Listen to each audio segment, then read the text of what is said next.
In this Lies of P review, we'll share our impressions of the game after playing a complete playthrough. This Souls-like has been highly anticipated by the Souls community and managed to get the spotlight in Gamescom 2022, winning the most wanted Sony PlayStation Game Award. Does it live up to the hype? Watch on to find out. In Lies of P, you play the role of the puppet P in the Belle Epoque-inspired city of Krat, a once prosperous capital that has collapsed into ruin as the result of the puppet frenzy, leaving Krat with blood-soaked streets, murderous puppets, and a mysterious plague. In this dark and bloody reimagining of the 1883 children's tale, P must fight through in order to find his creator and become human. In order for you to fully understand the world that you play in and the characters that you meet throughout your journey, you'll have to seek and read letters, notes, newspapers, posters, and books scattered throughout the game.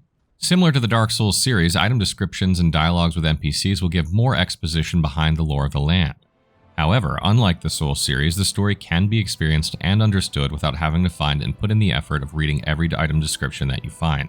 Krat perfectly depicts a once prosperous city that has fallen into ruin with its beautiful architecture and complete chaos layering the exterior. Debris coats every surface of the city, empty carriages and corpses litter the streets, and all kinds of bloodthirsty puppets roam around using anything from candelabras to rapiers as weapons. Locations that you visit outside of Krat are not quite as memorable as the time you spend there, but all areas are connected by a sense of isolation and desolate atmosphere, making every encounter with an NPC feel special.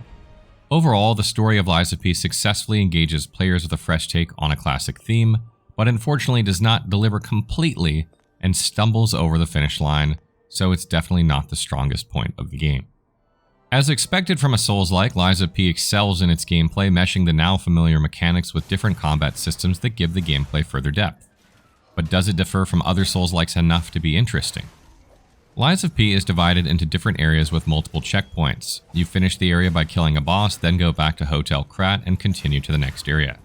There are no instances where you go back to an area you already completed after unlocking something in the main quest, so the game is quite linear in this regard. However, there are many times when the player will be able to choose between multiple paths. Some optional paths will lead to items or NPCs, and other times it leads to unlocking a shortcut. I was never lost in this game and always had a clear direction of where to go or what to do. There is also a surprising amount of verticality in this game, which is paired with Dark Souls levels of fall damage, meaning gravity will yet again be the nemesis of many players. The basic gameplay loop inside of an area is what you would expect from any Souls-like. You find a Stargazer checkpoint, go through the area killing enemies and using pull cells, which are healing potions, unlock a shortcut or find another Stargazer, go rest, and get back your pull cells and repeat. Once you get to a boss, you unlock a shortcut or another Stargazer, and then attempt to beat the boss as many times as you want until you finally get it. Combat is meant to be an aggressive and agile affair with iframes on dodge, perfect parry mechanics, magic spells that enhance your attacks or actions, and health recovery from offensive actions. Your dodges are tied to your character carry weight, so you can expect to manage your equipment to avoid fat rolling. The controls are responsive, and I felt like I had a good handle on the character, and whenever I died, I felt I had made a mistake rather than feeling cheap or that it was a lack of controls. The game features weapon swapping, but it felt somewhat clunky as it was a slow swap that didn't make much sense during combat, and each weapon you equip adds to your total weight, so it made more sense just to equip one to keep my carry weight low.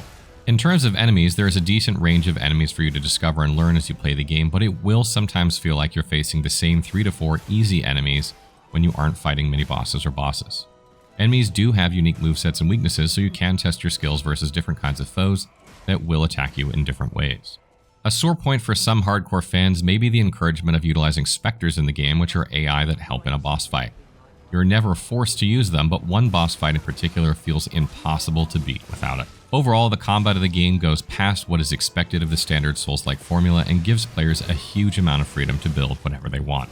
Lies of P has made excellent use of multiple combat systems to add spice to the Souls-like combat formula. You start the game off by choosing one of 3 combat styles between balanced, strength, and dexterity, and then go on to R1 spam a bit, level up a bit, and make your weapons stronger.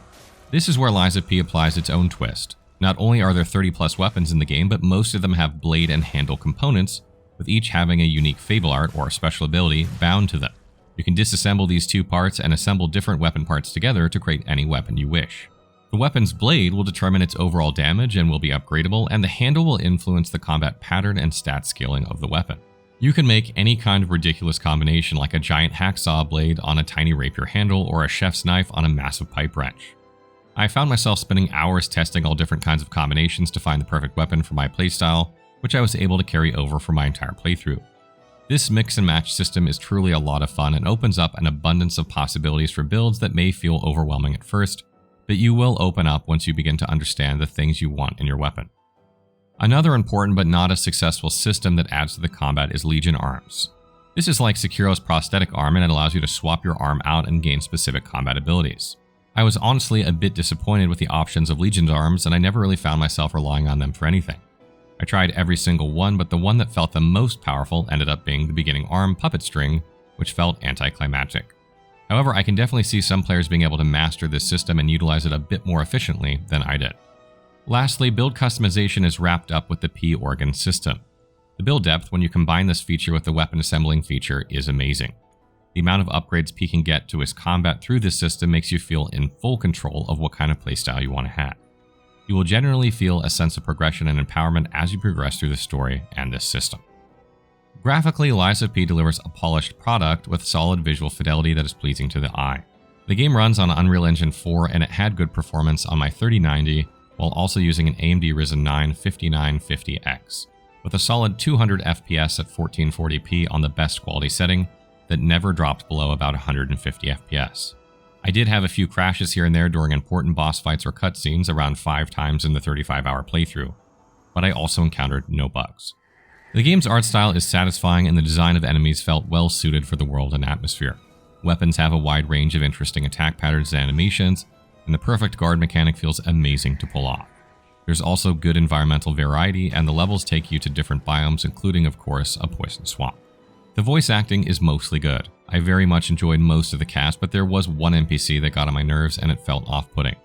Thankfully, that character has a limited role and it won't be disruptive to your experience. One point I did not expect this game to excel at was music. There are some points in the game where I caught myself stopping near music sources to hear it out. Records are also available as collectibles, which can change the lobby music of Hotel Krat, which was already memorable and fantastic. In my playthrough, I combed through almost every single waypoint in the game to try and find everything, but I still managed to miss some stuff simply from the choices that you make in the game. This took about 35 hours of skilled gameplay, and I certainly can see things I have yet to discover, so of course your mileage may vary. There is a heavy emphasis on the importance of your actions, and I could definitely see myself trying out new options I hadn't tried before in a new playthrough, but maybe only 1 or 2 more times before I exhausted all the possibilities. The real replayability would come from the innumerable amount of builds you can make and the fun weapons you can try out. I could easily see myself sinking maybe 50 more hours into this game before I exhaust the most interesting possibilities in the story and the builds. Given these numbers, I would debate the price point of $60 is fair, but not exactly incredible value like for Elden Ring or Monster Hunter given the amount of hours the average player will play. Final thoughts. It's unfortunate that the first impression that most people will have of this game may be tinted by the perception that it's simply a Dark Souls copycat due to its heavily inspired UI and gameplay. As a result, many will gloss over this game as just another Souls-like, when in reality Lies of P takes that inspiration and adds many layers of unique aspects that deliver a fresh and unique experience. I thoroughly enjoyed my time running around the intriguing setting, fighting different puppet monsters, and unveiling the mystery behind all the events that led to this point. Exploring to find interesting things was great, and the surprisingly catchy music was a treat. NPCs were likable, and I formed some attachments to them. Bosses gave a huge adrenaline rush whenever I got close to beating them, and there were some hard choices to make in the game that pushed my brain to the limits. Overall, the experience is extremely solid and not just another Souls-like with some real passion put into it by the new player NEOWIZ, which makes me excited for what we will see from them in the future.